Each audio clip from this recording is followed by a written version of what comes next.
tonight. A former Saskatchewan rugby player killed in the war in Ukraine is laid to rest. Also, we have more details about the officer-involved shooting in Prince Albert earlier this week. These are creative, sentient creatures. Plus, the buzz about a new exhibit at the Art Gallery of Regina. This is CBC Saskatchewan News.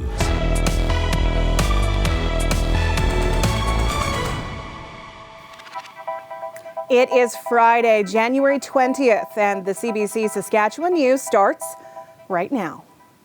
Good evening, and thanks for watching.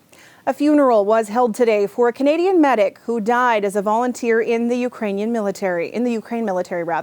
Friends and family packed a hall in Kyiv to say goodbye. Chris Brown has more. Greg Sekmistrenko grew up in Saskatchewan, but left to defend Ukraine, the country of his birth, from Russia. Among those at the funeral, fellow foreign volunteers who put their lives in danger to retrieve his body from the battlefield. And I see in your eyes that Greg, he wants to sometimes earn your respect. His father, Vitaly, said his thirst for adventure and spirituality infused him with the readiness to risk his life to help others in need. I've never seen a soldier fight as well as he's fought. Anton, a fellow Canadian whose last name we're not using, was his commander. They were together in hellish Bakhmut at the end, participants in a bloody, grinding, ongoing war of attrition. First RPG hit, 3 members of the team went down in critical condition. Greg, right away, went over to assist the second RPG hit. But since Greg is a very big individual, while he was assisting with medical care, he absorbed most of the blast. Even here, though, there was no respite from Russia's war as air raid sirens sounded during the funeral. This is not going to sway myself or the team from continuing to defend Ukraine. Amongst the mourners was Andrei Shevchenko, Ukraine's former ambassador to Canada, a close family friend. And I think his life and his sacrifice is a manifestation of very good things that we cherish both in Canada and in Ukraine. Courage, bravery, but also empathy and also commitment to freedom. He was ready to serve, he loved, he was thoughtful, he was just a great son and great friend of mine. Ukraine's war casualties are secret, but they are high and getting worse, and there are few families in this country that by now have not been touched by such deep loss. Chris Brown, CBC News, Kyiv. The National Police Federation says it's looking for a significant commitment from the Saskatchewan government. It's the union that represents RCMP members. It sent a pre-budget submission to the province this week. The Federation is asking the province to spend $100 million over the next 5 years. The money would go toward nearly 300 new members. It says the force also requires an investment to hire more than 200 support staff. The Federation says a growing province requires a more robust RCMP. Well, simply put, the population of Saskatchewan is increasing, continually increasing. The population or the workload for our police officers is increasing. Violent crime is increasing, but we haven't seen a significant increase in uniformed members out responding to calls. So what we're looking for, obviously, is a large increase over a 5-year term of uniformed police officers in communities. Buckingham says the Federation supports the province's investments to create specialized policing teams, but it does not agree with the creation of the Marshal Service. The Police Federation is seeking a meeting with the government to discuss the Marshal Service. The newly formed Saskatchewan Serious Incident Response Team, or SIRT, is releasing more details about the fatal shooting in Prince Albert earlier this week. Investigators say a police officer shot and killed a man in the 400 block of South Industrial Drive on Monday night. They say the officer was doing an investigation in the area when they encountered the 34-year-old. There was a short foot chase, followed by a confrontation. That's when investigators say the officer shot him. Early investigation shows police tried giving the man first aid until paramedics arrived, but he ultimately died. An Indigenous community liaison has been appointed to the case. A final report is expected to be made public within 90 days of the investigation ending. The federal government says it's getting closer to a deal with the provinces and territories on health care. Premiers have been demanding Ottawa increase its share of healthcare spending. Tom Perry reports. Making strides toward a new deal on healthcare. There has been significant progress over the last few weeks. I'm positive and optimistic, as the Prime Minister is also. The federal government signaling an agreement with the provinces and territories could be close. That's because we have seen a shift towards a focus on what matters to Canadians, which are results. Results for patients and healthcare workers. Ottawa and the premiers have been haggling over health care for years. Provinces and territories demanding more money, Ottawa pressing for conditions to make sure any new cash goes toward improving the system. Now, what looks like a breakthrough, with New Brunswick Premier Blaine Higgs pointing to one big factor. Public opinion. I would say that the public are expecting a better healthcare system in our respective provinces. They're expecting, given what we've gone through with the pandemic and what we're seeing, every hospital strained with being able to provide services and personnel. I think they're expecting that, if we're putting more money in the system, we have to see results as a result of that. Higgs hopes to see a deal by February. The goal, a multi-year agreement to boost spending and better track healthcare dollars. For all the encouraging words, though, Ontario Premier Doug Ford was today sounding cautious. I always consult with 12 other premiers on this, and it's not going to be a one-off for Ontario, another for someone else. We've all agreed, all the premiers, we all have to work together and stay united, and that's exactly what we're going to do. The premiers may not get all they want from the federal government, but a deal could put an end to a long simmering political feud and hopefully ease the strain on a healthcare system that looks like it's stretched to the limit. Tom Perry, CBC News, Ottawa. A new artificial intelligence tool called the ChatGPT can solve math equations and write poems in seconds. It's getting mainstream attention, but as Pratush Dayal reports, it's also raising eyebrows in the education sector. Saskatchewan, or land so grand, a prairie province so full of life, fields of wheat that stretch and span, a natural beauty rife. This is a snippet of what ChatGPT wrote when prompted to write a 10-line poem about Saskatchewan. Writing a 500-word essay about a war or getting a computer code in seconds comes easy for ChatGPT. A McGill University professor says the online software is the latest and potentially the easiest tool for kids to cheat, and it's free. The concern, and now we pivot to the negatives, the concern is if you just hit a button and write your final essay. I think where it becomes dangerous, and a lot of people have talked about this, is at the level of generating fake information, fake news. We already know misinformation is a huge social problem. GPT essentially allows us to scale that problem and speed it up massively. This computer science professor says ChatGPT provides polished, full paragraph coherent answers. Eric Neufeld gave it a very challenging math problem, one he was hoping to give as an exam question, but the bot solved it in seconds. Then I asked a slightly different question, and the answer was, although very articulate and very educated sounding, it was what we call content free. Even though the answers aren't always factual and correct, Neufeld says the tool is becoming a big problem for all educators.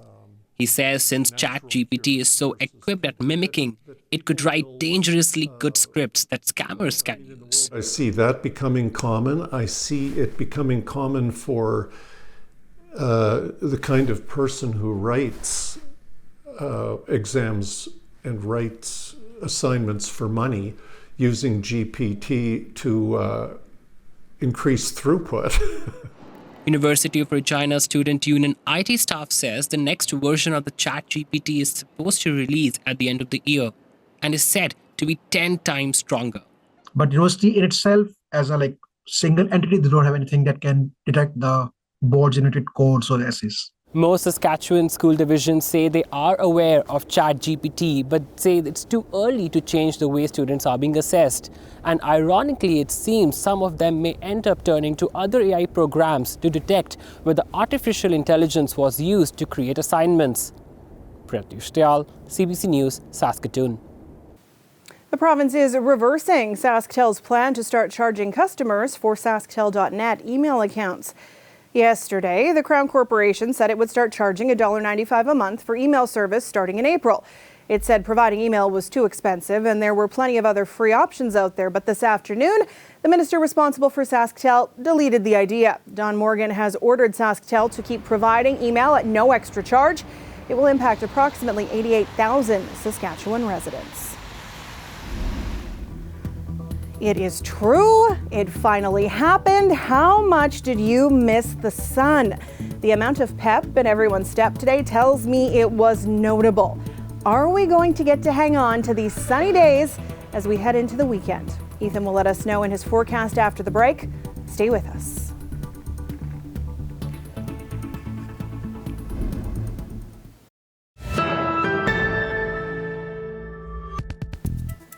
Bees are nature's engineers, creating marvelous and intricate designs.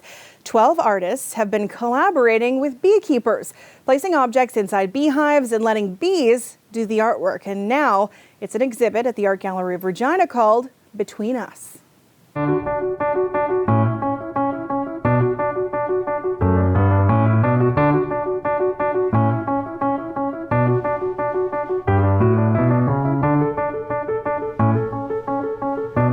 Bees do so much for us. They feed us. Without bees, we wouldn't have our food. Bees are creative, sentient creatures. And what is fascinating about working with bees, one, we don't need to be afraid of them. They don't want to sting us.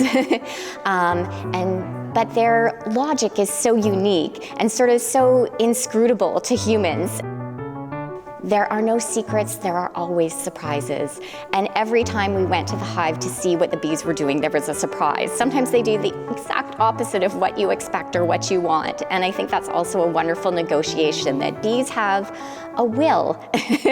They're not going to work under our direction. Most of the work was done over what are called 2 bee seasons, which would be from about June, when the canola blooms, until about September, when the bees are active building honeycomb and making honey.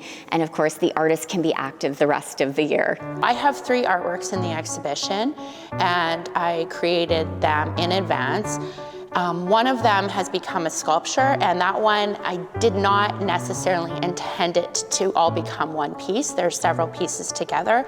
So one that kind of has a feeling of a mirror, where you can almost like an antique mirror where you can barely see yourself, but you can. There's a piece of sweetgrass that I burnt before putting anything inside, and I left that as an offering for the bees. I also have Pizanka, which is a Ukrainian Easter egg. I'm Métis in Ukrainian, so I was really thinking about family in that way, and then also bringing some of me and my family traditions into that as well. And then I also had a plate with a piece of costume jewelry, which really reminded me of going into my Baba's room, and she always had all this. I just would go into her room and look at all her jewelry. And so yeah, those pieces kind of, the bees decided to put them all together into one sculpture. So I wasn't quite sure what they would do, but now you see them really connected. And I ended up calling that piece Magic Mirror. Well, what I'm hoping for people to experience in the exhibition of Between Us is a sense of closeness and wonder about what bees do and their lives and their work. So in place of gallery pedestals, in some cases we've used stacks of honey supers, so beehives in the gallery, and many people won't have these kind of intimate connections with honeybees. And so the smell of the honeycomb and the honey, the sight of the beehives, and of course all of these incredible creations that were collaborations between artists and honeybees help us understand and empathize with bees. Not to personify them and say they're just like us, but to say they're wondrous creatures. This weather update is brought to you by Capital GMC Buick Cadillac. The trade and upgrade event is on now.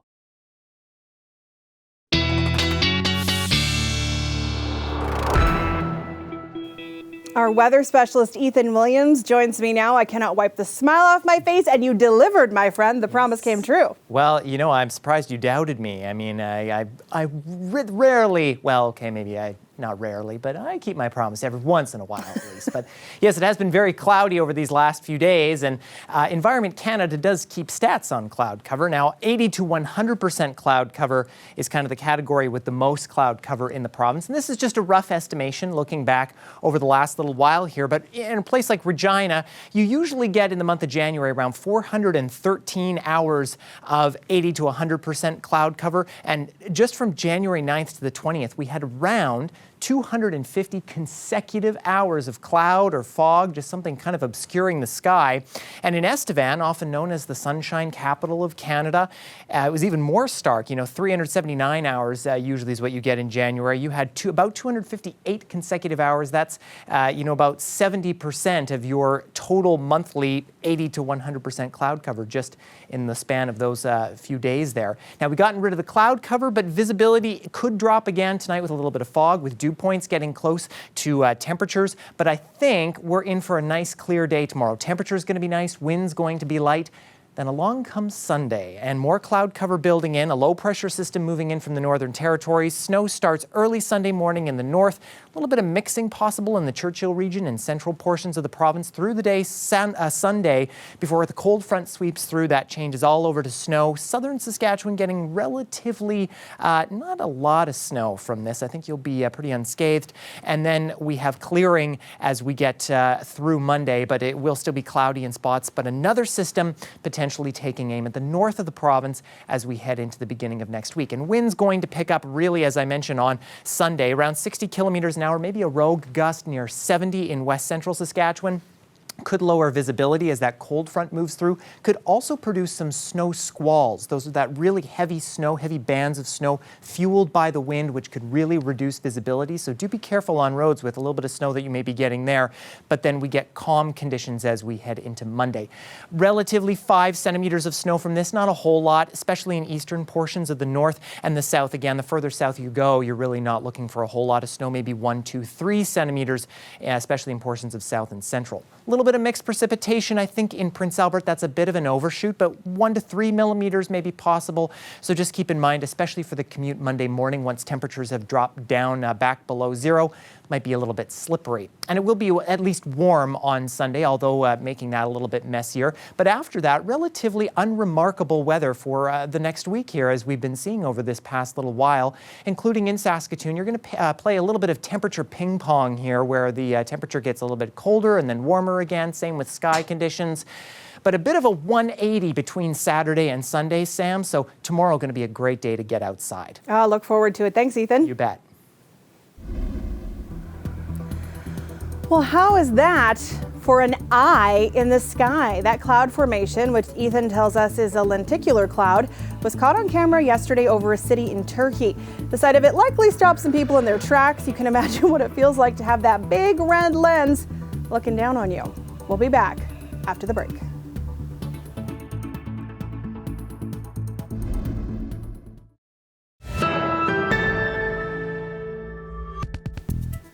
He calls himself Doctor, and this Canadian claims to cure and treat cancer and a variety of other ailments. But many of his former followers say he misled them for profit. CBC Marketplace went undercover at Daryl Wolf's operation in Mexico. And a warning, this footage might look and sound disturbing. They gotta stop squirming. Gotta stop squirming. Inside a tent at a budget resort in Mexico, this is touted as treatment on a healing fracture. Oh, I don't know if I can do anymore. Feel the pieces breaking? Treatment targeting the desperate, often with a big price tag. Look at that. Crap. Look at this now. The Canadian running this operation is Daryl Wolf, who claims cures for just about anything. We can shut cancer down in one treatment. I got rid of leukemia in 6 weeks. Untraceable. It's not the first time he's made bold claims. All my clients have HIV. In 1994, we busted him for selling a fake AIDS cure. Hi, Mr. Wolf.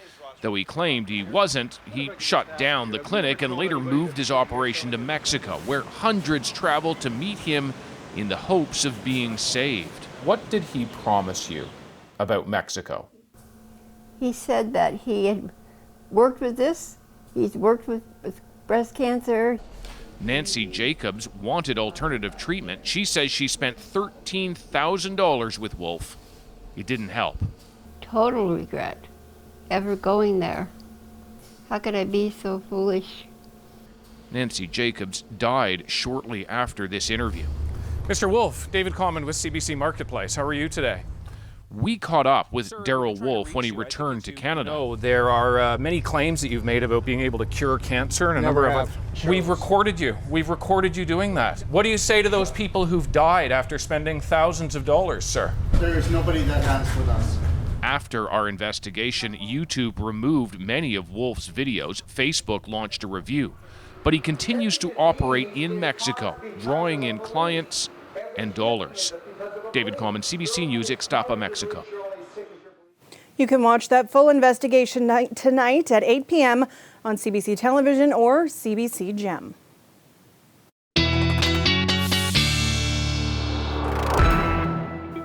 And Ethan is back with one last look at the weather. And pretty unusual that I get to say it's going to be really sunny tomorrow in Regina, but that is the case. Clearing overnight tonight, fog burning off pretty quickly. Temperatures starting cool, but we will warm up nicely through the day, already at -9 by the noon hour, going to around about -5 by the time we get through the afternoon. And in Saskatoon, mainly clear skies tomorrow morning, and also at -12. And a similar setup weather-wise for you tomorrow, mostly sunny conditions hanging around -7. And of course, this weekend marks the Lunar New Year. And if you are celebrating, may I suggest some indoor activities, especially on Sunday. We're looking for some pretty breezy northwest winds in both Regina, Saskatoon, a little bit of snowfall, but it will be nice heading into the first week of that New Year. Sam, conditions looking pretty good. All right, thank you. You bet. And before we leave you tonight, winter weather has not stopped some youngsters in Saskatoon from having fun.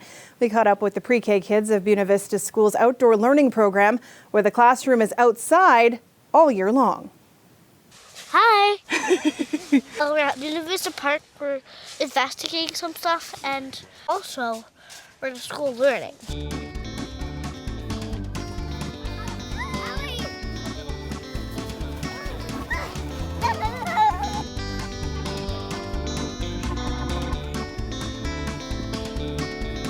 What's your favorite part about learning outside?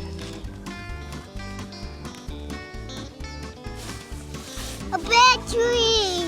Whoa, that's so big. Can you see where you're going? Who's that? Me. I need somebody to lift us up. Would you like my help? Okay. Here we go. I think in the winter time, it's easy to kind of fall into like, oh, well, it's too cold, or it's too hard to walk in the snow, or it's going to take too long to get bundled up to go outside. But I think that our program has really shown that kids thrive outside all year long. Do you like learning outside? Yeah. Do you like learning outside even in the winter? Do you like even playing and learning outside in the winter? Yeah. Little inspiration as we head into a nice day tomorrow. That is it for us this week. For news anytime, you can head to cbc.ca/sask or subscribe to CBC Saskatchewan's YouTube channel. Glenn, Reed, and Ethan will be back with more local news and weather at 11. Thanks for watching and have a great weekend.